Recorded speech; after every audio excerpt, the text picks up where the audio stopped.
Hi every one, this is from CBIS academy. இன்றைக்கி நம்ம current affairs தான் பார்க்க போகிறோம். மூன்றாம் பாலினத்தவருக்கான சமவாய்ப்பு கொள்கை மத்திய அரசு வகுக்க உச்ச நீதிமன்றம் உத்தரவு. ஸோ இந்த டாபிக் பார்த்திங்கன்னா குரூப் 1 மெயின் சிலபஸில் பேப்பர் 2ல் social issues in India and தமிழ்நாட்டில் வந்து கவர் ஆகும். So the transgender persons protection of rights act வந்து 2019 கொண்டு வந்திருப்பாங்க. அதாவது மூன்றாம் பாலினத்தவர் உரிமை சட்டம் வந்து கொண்டு வந்திருப்பாங்க. எதற்காக அப்படின்னா, இந்த மூன்றாம் பாலினத்தவரின் முன்னேற்றத்தை அடிப்படையாக கொண்டு தான் இந்த சட்டம் வந்து கொண்டு வந்திருப்பாங்க. 2020 மூன்றாம் பாலினத்தவர் உரிமைகள் பாதுகாப்பு விதிமுறைகள் வந்து கொண்டு வந்திருப்பாங்க. ஸோ இது எதற்காக அப்படின்னா, இந்த சட்டம் எஜுகேஷன், வேலை வாய்ப்பில், அதே மாதிரி கல்வியில், அதே மாதிரி ஹெல்த் கேரில் இந்த மூன்றாம் பாலினத்தவரை வந்து பாகுபடுத்தி காட்டக்கூடாது. ஸோ அதற்காக கொண்டு வரப்பட்ட இந்த சட்டம் தான் the transgender person protection of rights act 2019. So இப்போ என்ன ஆயிருக்கு அப்படின்னா, பாலின அடையாளத்தின் காரணமாக உத்தரப்பிரதேசம் மற்றும் குஜராத்தில் வந்து 2 கல்வி நிறுவனங்களில் ஆசிரியர் பணியிலேருந்து இந்த மூன்றாம் பாலினத்தவரை வந்து நீக்கம் பண்ணியிருக்காங்க. ஸோ அதற்காக தான் அவங்க வந்து சுப்ரீம் கோர்ட்டில் கேஸ் ஃபைல் பண்ணியிருக்காங்க. ஸோ சுப்ரீம் கோர்ட் ஆர்டிக்கிள் 142, அதாவது நீதியை நிலைநாட்டுறதுக்காக சுப்ரீம் கோர்ட் என்ன பண்ணலாம் அப்படின்னா, ஆர்டர்ஸ் வந்து ரிலீஸ் பண்ணலாம். ஸோ அதன் அடிப்படையில் கீழ்கண்ட விதிமுறைகளை வந்து சுப்ரீம் கோர்ட் வந்து தெரிவிச்சிருக்காங்க. ஸோ என்னெல்லாம் அப்படின்னா, எல்லா ஸ்டேட்ஸ்லேயும் யூனியன் டெரிட்டரிஸ்லேயும் மூன்றாம் பாலினத்தவருக்கு கண்டிப்பாக நல வாரியம் அமைக்க வேண்டும். அதே மாதிரி எல்லா டிஸ்ட்ரிக்ட்லேயுமே டிஸ்ட்ரிக்ட் கலெக்டர் தலைமையில் வந்து மூன்றாம் பாலினத்தவருக்கு ஒரு பாதுகாப்பு பிரிவு வந்து ஏற்படுத்த வேண்டும்.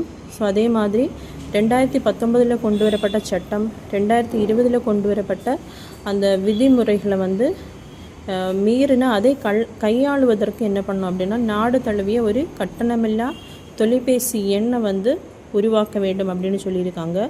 ஸோ அதே மாதிரி இந்த சமவாய்ப்பு கொள்கைகளை வந்து உருவாக்குறதுக்காக Delhi retired high court judge Asha Menon தலைமையில் ஒரு குழு ஒன்று அமைச்சிருக்காங்க. ஸோ இந்த குழு அவர்களுடைய ரிப்போர்ட்டை சப்மிட் பண்ணி 3 மாதத்துக்குள்ளே சென்ட்ரல் கவர்மெண்ட் வந்து இந்த கொள்கைகளை வெளியிட வேண்டும் அப்படின்னு நீதிமன்றம் வந்து ஆணையிட்டிருக்காங்க. ஸோ அதே மாதிரி பார்த்திங்கன்னா, இப்போ தமிழ்நாடு அரசு வந்து திருநங்கையருக்கு பாதுகாப்பான வாழ்விடங்களை வந்து அறநில்லம் அப்படிங்கிற பேரில் வந்து அமைச்சு கொடுத்துருக்காங்க. முதல் கட்டமாக சென்னையில் சின்னாய் நகர்லையும் மதுரை அண்ணா நகர்லையும் வந்து ஸ்டார்ட் பண்ணியிருக்காங்க. ஸோ இதில் பார்த்திங்கன்னா 1 வாரம் முதல் 3 ஆண்டுகள் வரை அவர்களுக்கு வந்து தற்காலிக பாதுகாப்பு மற்றும் தங்கும் இடம் வந்து அமைத்து கொடுக்கப்படுகிறது. சான்றிதழ் சரிபார்ப்பு நடைமுறை மத்திய அரசு திருத்தி அமைத்து வெளியீடு. ஸோ இந்த டாபிக் பார்த்திங்கன்னா குரூப் 1 மெயின் சிலபஸில் பேப்பர் 2ல் social issues in India and தமிழ்நாட்டில் வந்து கவர் ஆகும். ஸோ மாற்றுத்திறனாளிகள் உரிமை சட்டம் வந்து 2016 கொண்டு வரப்பட்டிருக்கும். அதன்படி அரசு பணிகளில் வந்து 4% இடஒதுக்கீடு இந்த மாற்றுத்திறனாளிகளுக்கு வழங்கப்படும். அதே மாதிரி உயர்கல்வி நிறுவனங்களில் வந்து 5% இடஒதுக்கீடு வந்து வழங்கப்படும். ஸோ இது யாருக்கு கிடைக்கும் அப்படின்னா, 40% மாற்றுத்திறன் கொண்டவர்களுக்கு தான் இந்த இடஒதுக்கீடு வந்து வழங்கப்படும். இப்போ பார்த்திங்கன்னா, இந்த இடஒதுக்கீடை 40% இல்லாமல் அதுக்கு கீழே உள்ளவங்களும் பயன்படுத்துகிறாங்க. அந்த முறைகேடான ஒரு வழக்கில் தான், முறைகேடான ஒரு வழியில் வந்து அடையிறாங்க. ஸோ அதற்காக தான் இப்போ என்ன பண்ணியிருக்காங்க அப்படின்னா, இந்த மாற்றுத்திறனாளிகள் உரிமை சட்டம் 2016 சில திருத்தங்கள் வந்து கொண்டு வந்திருக்காங்க. ஸோ அதன் அடிப்படையில் ministry of social justice and empowerment, இந்த அமைச்சகத்துக்கு கீழே வரக்கூடிய department of empowerment of persons with disabilities வந்து திருத்தப்பட்ட சில வழிகாட்டு நடைமுறையை வந்து வெளியிட்டிருக்காங்க. என்ன அப்படின்னா, ஸோ இந்த முறைகேடு வந்து நடக்காமல் இருக்கிறதுக்காக ஒரு UDID ஆன்லைன் போர்ட்டலை வந்து என்ன பண்ணியிருக்காங்கன்னா ஓப்பன் பண்ணியிருக்காங்க. ஸோ இதில் என்ன பண்ணுவாங்க அப்படின்னா, ஸோ இந்த மாற்றுத்திறனாளிகளுக்கு வந்து UDID கார்டு ஒன்று கொடுப்பாங்க, யூனிக்யூ டிசபிலிட்டி ஐடென்டிஃபிகேஷன் கார்டு ஒன்று கொடுப்பாங்க. ஸோ அதில் அதை வந்து இந்த ஆன்லைன் போர்ட்டல் வழியாக என்ன பண்ணுறாங்க அப்படின்னா கன்ஃபார்ம் பண்ண போகிறாங்க. அதே மாதிரி இவங்களுடைய சான்றிதழ், இவங்களுக்கு வந்து இவங்க மாற்றுத்திறனாளிகள் அப்படின்னு இவங்களுக்கு ஒரு சர்டிஃபிகேட் இருக்கும். அதையும் இந்த UDID அட்டைமை என்ன பண்ண போகிறாங்க அப்படின்னா இந்த போர்ட்டல் வழியாக கன்ஃபார்ம் பண்ண போகிறாங்க. அதே மாதிரி முன்னாடி பார்த்திங்கன்னா எழுத்துப்பூர்வ மாற்றுத்திறன் சான்றிதழ் தான் வழங்கப்பட்டிருக்கும். ஸோ அதை வந்து டிஜிட்டல் முறைக்கு வந்து மாற்ற போகிறாங்க. ஸோ அந்த எழுத்துப்பூர்வமான சான்றிதழ் வச்சுருக்காங்க அப்படின்னா அதை ஸ்டேட் கவர்மெண்ட் டிபார்ட்மெண்ட்டு தான் என்ன பண்ணோன்னா இவங்க உண்மையிலே 40% மாற்றுத்திறனாளிகள் தான் அப்படின்னு சொல்லிட்டு கன்ஃபார்ம் பண்ணி கொடுக்கணும். ஸோ அதே மாதிரி முன்னாடியே எழுத்துப்பூர்வ சான்றிதழ் வச்சுருந்தாங்க அப்படின்னா அவங்களுக்கு வந்து டிஜிட்டல் முறையில் வந்து சான்றிதழ் வழங்கப்படுகிறது. அதே மாதிரி அந்த எழுத்துப்பூர்வ சான்றிதழுக்கு வந்து ஸ்டேட் கவர்மெண்ட் டிபார்ட்மெண்ட் வந்து அதை கன்ஃபார்ம் பண்ணணும்.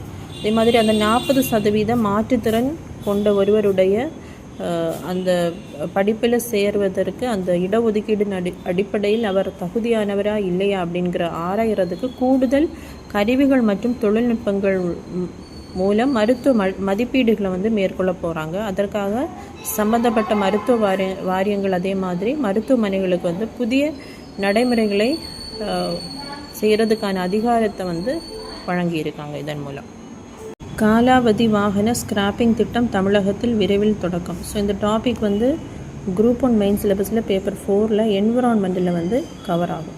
ஸோ காற்று மாசுபாட்டை குறைக்கும் நடவடிக்கையாக அந்த காலாவதியான பழைய வாகனங்களை வந்து அழிப்பதற்காக ஸ்கிராப்பிங் திட்டம் வந்து கொண்டு வந்திருக்காங்க. இதில் பார்த்திங்கன்னா 15 ஆண்டுகளுக்கும் மேலாக இயக்கப்படும் அரசு வாகனங்கள் மற்றும் தனியார் வாகனங்களின் தகுதி சான்றிதழை வந்து ரத்து பண்ணி அதை வந்து அப்புறப்படுத்துறதுக்காக அரசு வந்து முடிவு பண்ணியிருக்கு. அதற்காக தான் இந்த ஸ்கிராப்பிங் திட்டத்தை வந்து கொண்டு வந்திருக்காங்க. ஸோ எதனால் அப்படின்னா கூடுதலாக இந்த காற்று மாசுபாட்டை வந்து ஏற்படுத்துவது மோசமான சாலைகள், எரிபொருள் தரம், அதே மாதிரி பழைய வாகனங்களின் பயன்பாடு அப்படின்னு ஆய்வில் வந்து கண்டறியப்பட்டிருக்கு. ஸோ அதற்காக தான் இந்த ஸ்கிராப்பிங் திட்டத்தை வந்து கொண்டு வந்திருக்காங்க. பேரிடர் நிவாரண நிதி மகாராஷ்டிரம் கர்நாடகத்துக்கு ரூபாய் 1950 கோடி மத்திய அரசு ஒப்புதல். ஸோ இந்த டாபிக் பார்த்திங்கன்னா குரூப் 1 மெயின் சிலபஸில் பேப்பர் 4 டிசாஸ்டர் மேனேஜ்மெண்ட் கீழே வந்து கவர் ஆகும்.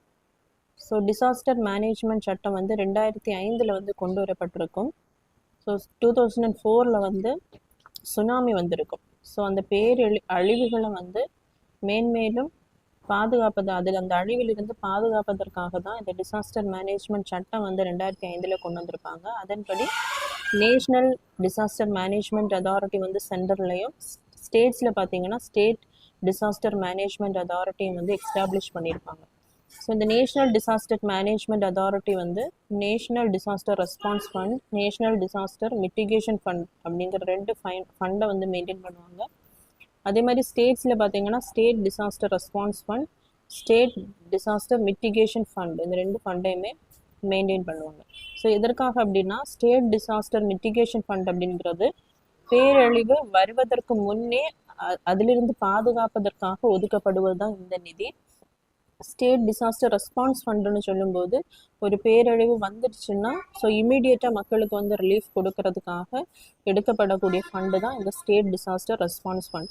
ஸோ இதற்கான நிதி வந்து எந்த ப்ரொபோர்ஷனில் வழங்கப்படுது அப்படின்னா எல்லா ஸ்டேட்ஸுக்குமே 75:25 ரேஷியோவில், அதாவது 75% வந்து சென்ட்ரல் கவர்மெண்ட் ப்ரொவைட் பண்ணுவாங்க, 25% வந்து ஸ்டேட் கவர்மெண்ட் ப்ரொவைட் பண்ணுவாங்க. இதில் எக்ஸப்ஷன் என்ன அப்படின்னா நார்த் ஈஸ்டர்ன் ஸ்டேட்ஸ்லையும் Himalayan states, that is Sikkim, Uttarakhand, Himachal Pradesh, Jammu and காஷ்மீரில் பார்த்தீங்கன்னா 90% ஃபண்டை வந்து சென்ட்ரல் கவர்மெண்ட் ப்ரொவைட் பண்ணுவாங்க, 10% ஃபண்டை வந்து ஸ்டேட் கவர்மெண்ட் வந்து ப்ரொவைட் பண்ணுவாங்க. ஸோ அதற்காக தான் இந்த நிவாரண நிதியை இப்போ மத்திய அரசு வந்து ஒப்புதல் அளித்து ரிலீஸ் பண்ணியிருக்காங்க. காணாமல் போன பயணியின் கைகடிகாரம் ரயில் மதத் செயலி மூலம் மீட்பு. ஸோ இந்த டாபிக் பார்த்தீங்கன்னா குரூப் 1, குரூப் 2, குரூப் 4 ப்ரிலிம்ஸ் சிலபஸில் யூனிட் 2 ஜியாகிரஃபியில் டிரான்ஸ்போர்ட்டில் வந்து கவர் ஆகும். ஸோ ரயில் மதத் அப்படிங்கிறது ஒரு மொபைல் ஆப். ஸோ இது எதற்காக ஏற்படுத்தப்பட்டிருக்கு அப்படின்னா ரயிலில் இருக்கும்போது அவசர மருத்துவ தேவை, பெண்களுக்கு பாதுகாப்பற்ற சூழல், அதே மாதிரி ஏதாவது பொருட்கள் தொலைந்து போச்சு, இந்த மாதிரியான அத்தியாவசிய சேவைகளுக்காக ஏற்படுத்தப்பட்ட செயலி தான் இந்த ரயில் மதத் செயலி. ஸோ இது எந்த வருடம் ஏற்படுத்தப்பட்டிருக்கும் அப்படின்னா 2018 இந்த செயலியானது நடைமுறைக்கு கொண்டு வந்திருப்பாங்க. இந்தியாவுக்கான விண்வெளி மையம் 52 டன் எடை கொண்டதாக இருக்கும். ஸோ இந்த டாபிக் பார்த்தீங்கன்னா குரூப் 1 மெயின் சிலபஸில் பேப்பர் 3 சயின்ஸ் அண்ட் டெக்னாலஜியில் வந்து கவர் ஆகும். ஸோ இந்தியா பார்த்தீங்கன்னா 2035 இந்த ஸ்பேஸ் ஸ்டேஷனை வந்து எஸ்டாப்ளிஷ் பண்ண போகிறாங்க. ஸோ அதனுடைய எடை தான் 52 டன் எடை கொண்டதாக இருக்கும் அப்படி இஸ்ரோவினுடைய தலைவர் வி நாராயணன் அவங்க தெரிவிச்சிருக்காங்க. ஸோ இது எப்படி நிறுவ போகிறாங்க அப்படின்னா 5 ராக்கெட் கொண்டு தான் இந்த இந்தியாவுக்கான விண்வெளி மையத்தை வந்து நிறுவ போகிறாங்க. ஸோ 2027 பார்த்தீங்கன்னா ககன்யான் மிஷன், அதாவது விண்வெளிக்கு மனிதர்களை அனுப்புறதுக்கான திட்டம் வந்து செயல்படுத்திட்டு இருக்காங்க இப்போது. ஸோ இது வரைக்கும் பார்த்தீங்கன்னா எத்தனை நாடுகள் வந்து இந்த விண்வெளி மையத்தை எக்ஸ்டாப்ளிஷ் பண்ணியிருக்காங்க அப்படின்னா, ஒன்று வந்து இன்டர்நேஷ்னல் ஸ்பேஸ் ஸ்டேஷன். ஸோ இதில் எந்தெந்த நாடுகள் இணைந்து இந்த இன்டர்நேஷ்னல் ஸ்பேஸ் ஸ்டேஷனை வந்து எக்ஸ்டாப்ளிஷ் பண்ணியிருக்காங்க அப்படின்னா, United states, Russia, Europe, Japan and Canada. So இதற்கு அடுத்தபடியாக விண்வெளி மையத்தை கொண்டுள்ள நாடு பார்த்திங்கன்னா சைனா. ஸோ நம்ம 2035ஆம் ஆண்டில் ஒரு விண்வெளி மையத்தை வந்து நிறுவுவதன் மூலம் உலகின் 3வது விண்வெளி மையத்தை கொண்ட நாடாக இந்தியா வந்து இருக்கும். பிஎம் ஸ்ரீ திட்டத்தில் கேரளம் இணையம். ஸோ இந்த டாபிக் பார்த்தீங்கன்னா குரூப் 1 மெயின் சிலபஸில் பேப்பர் 2ல் social issues, education policies and ப்ரோக்ராம்ஸில் வந்து கவர் ஆகும். ஸோ நேஷ்னல் எஜுகேஷன் பாலிசி வந்து 2020 கொண்டு வந்திருப்பாங்க. அதன்படி கொண்டு வரப்பட்ட ஸ்கீம் தான் பிஎம் ஸ்ரீ ஸ்கீம், அதாவது prime minister schools for rising India. So இந்த ஸ்கீம் படி நாட்டில் இருக்கக்கூடிய 14,500 எக்ஸிஸ்டிங் கவர்மெண்ட் ஸ்கூல்ஸை வந்து செலக்ட் பண்ணுவாங்க. செலக்ட் பண்ணி ஸோ அதுக்கு வந்து மாடர்ன் இன்ஃப்ராஸ்ட்ரக்சர் வந்து கொடுப்பாங்க. ஸோ அங்கே பார்த்தீங்கன்னா எஜுகேஷன் எப்படி இருக்கும் அப்படின்னா எக்ஸ்பீரிமெண்ட் பேஸில் இருக்கும். ஸோ குவாலிட்டி எஜுகேஷன் இன்குவரி பேஸில் இருக்கும். லேர்னர் சென்டர்டு மாடலில் வந்து எஜுகேஷன்ஸ் வந்து இருக்கும். ஸோ அதுக்காக கொண்டு வரப்பட்ட திட்டம் தான் பிஎம் ஸ்ரீ திட்டம். ஸோ பார்த்தீங்கன்னா smart classrooms, science labs, playgrounds, skill labs, இந்த மாதிரி எல்லா மாடர்ன் ஃபெசிலிட்டிஸுமே அந்த ஸ்கூலில் வந்து அவைலபிளாக இருக்கும். ஸோ குவாலிட்டியை இன்க்ரீஸ் பண்ணுறதுக்காக தான் இந்த ஸ்கீமை வந்து சென்ட்ரல் கவர்மெண்ட் கொண்டு வந்திருக்காங்க. இதனுடைய ஃபண்டு ஷேரிங் பார்த்தீங்கன்னா 60% சென்ட்ரல் அண்ட் ஸ்டேட் கவர்மெண்ட் பார்த்தீங்கன்னா 40% வந்து ப்ரொவைட் பண்ணணும். North eastern states and Himalayan ஸ்டேட்ஸில் பார்த்தீங்கன்னா, ஹிமாலயன் ஸ்டேட்ஸ்ன்னு சொல்லும் போது சிக்கிம், உத்தராகண்ட், ஹிமாச்சல் பிரதேஷ் அண்ட் ஜம்மு அண்ட் காஷ்மீர் பார்த்தீங்கன்னா 90% சென்ட்ரல் கவர்மெண்ட் ப்ரொவைட் பண்ணுவாங்க ஃபண்டு. 10% வந்து respective states and union territories வந்து ப்ரொவைட் பண்ணுவாங்க.